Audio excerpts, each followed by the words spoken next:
সুপ্রিয় দর্শক, আসসালামু আলাইকুম। সবাই কেমন আছেন? আলহামদুলিল্লাহ, মোটামুটি একটু সুস্থ আছি। তবে আমরা এখনও সুস্থ নেই, বাংলাদেশ সুস্থ নেই। সবাই বাংলাদেশের জন্য দোয়া করবেন। বাংলাদেশে যারা বর্তমানে বসবাস করতেছে তারা ঠিকমতো বাজার করতে পারছে না, সোনামণিদেরকে তাদের পছন্দের খাবারগুলো খাওয়াতে পারছে না। আমাদের বেঁচে থাকার জন্য তো অবশ্যই আমাদেরকে খেতে হবে।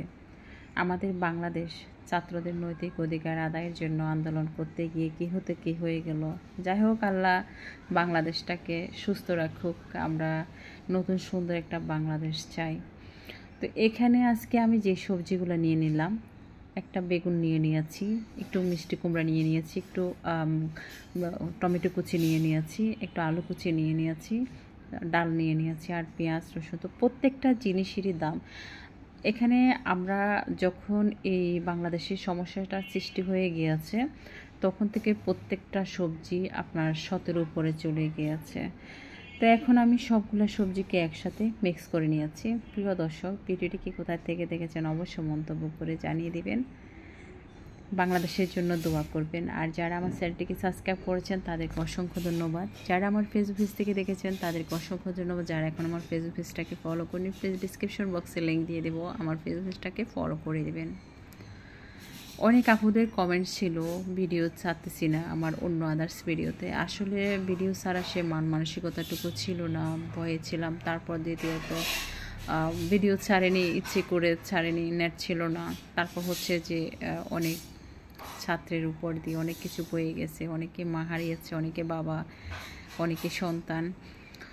তো এখন আমি সব মশলাগুলো দিয়ে দিলাম। হলুদ গুঁড়ো, জিরে গুঁড়ো, ধনে গুঁড়ো, মরিচ গুঁড়ো 1/2 চা চামচ করে দিয়ে দিয়েছি, আর 1 টেবিল চামচ সরিষার তেল দিয়ে এখন আমি সবজিগুলোকে ভালো করে কষলিয়ে মেখে নেব। একদম সফট করে ফেলবেন এটাকে ভালো করে মেখে, তাহলে জিনিসটা খেতে কিন্তু খুব ভালো লাগবে। আর এইভাবে যদি আপনি সবজি রান্না করে দেন, আপনার সোনামণিরা একবারও আপনার কাছে জিজ্ঞেস করবে না আজকে চিকেন রান্না করো নাই, বিফ রান্না করো নাই, বা মাছ রান্না করো নাই, কিছুই জিজ্ঞেস করবে না। তারা কীভাবে যে একদম চুপচাপ খেয়ে উঠে যাবে আপনি টেরই পাবেন না। তো আমি এখানে এগুলা মেখে নিয়েছি। এখন এটাকে আমি চুলায় বসিয়ে দিচ্ছি। চুলায় বসিয়ে দিয়ে আমি এখানে কোনো পানি অ্যাড করিনি, আমি এটাকে 5 মিনিট এইভাবে রান্না করব। তা এখন আমি এগুলাকে উল্টে পাল্টে দিচ্ছি। আমরা অনেকে মনে করি যে মাছ মাংস দিয়ে পেট ভরে ভাত খাওয়া যায়, তৃপ্তি করে রুটি খাওয়া যায়। আসলে এগুলা ভুল ধারণা।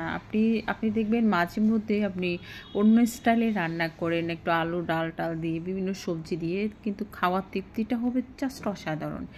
তো এখানে আমি 2 কাপ গরম পানি অ্যাড করেছি। এখন গরম পানি অ্যাড করে আমি আরও 5 মিনিট রান্না করব। তো আজকের আমার এই ডাল সবজিটা একটু মাখা মাখা হবে। এটা দিয়ে আপনি যাকে তৈরি করবেন, আপনার পরিবারের ছোট্ট একটা বাচ্চা, সেও জিজ্ঞেস করবে না যে এই খাওয়াটা দিয়ে কীভাবে যে তার খাওয়াটা ফিনিশ হয়ে গিয়ে যাবে, সেটাও কিন্তু সে বুঝতে পারবে না।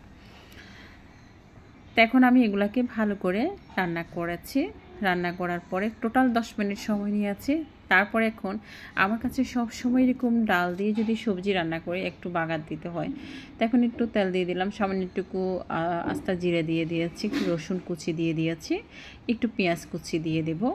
এখন এগুলাকে আপনার একটু ভেজে নেব, লাল লাল করে একটু ভেজে নেব সুন্দর একটি কালার আসার জন্য। এখানে আমি দিয়ে দিচ্ছি 2টি শুকনো মরিচ দিয়ে দিচ্ছি। শুকনো মরিচ দিলে সুন্দর একটি গ্রান থাকে, তো একটু গুঁড়া মরিচ দিচ্ছি আপনার যে ব্রাউন একটি কালার আসার জন্য। আর যে ডালে তেল মারলে যে সবজিটা সুন্দর একটি কালার দেখাবে, দেখতে পাচ্ছেন প্রিয় দর্শক।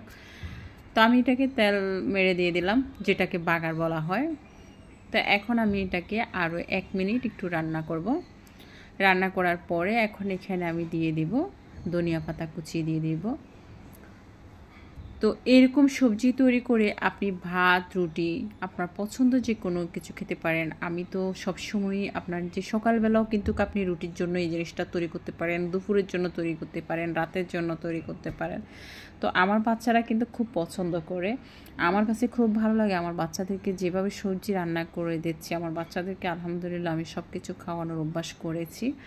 তো বাস তৈরি হয়ে গেল মজাদার সবজি দিয়ে ডাল রান্না। তো এখন আমি এখানে আমি পরিবেশন করে দেখাচ্ছি। আমি একটা রুটি নিয়ে নিয়েছি, যাতে আমি ভাত খাবো না, সেই ক্ষেত্রে হচ্ছে যে আমি রুটি দিয়ে খাচ্ছি।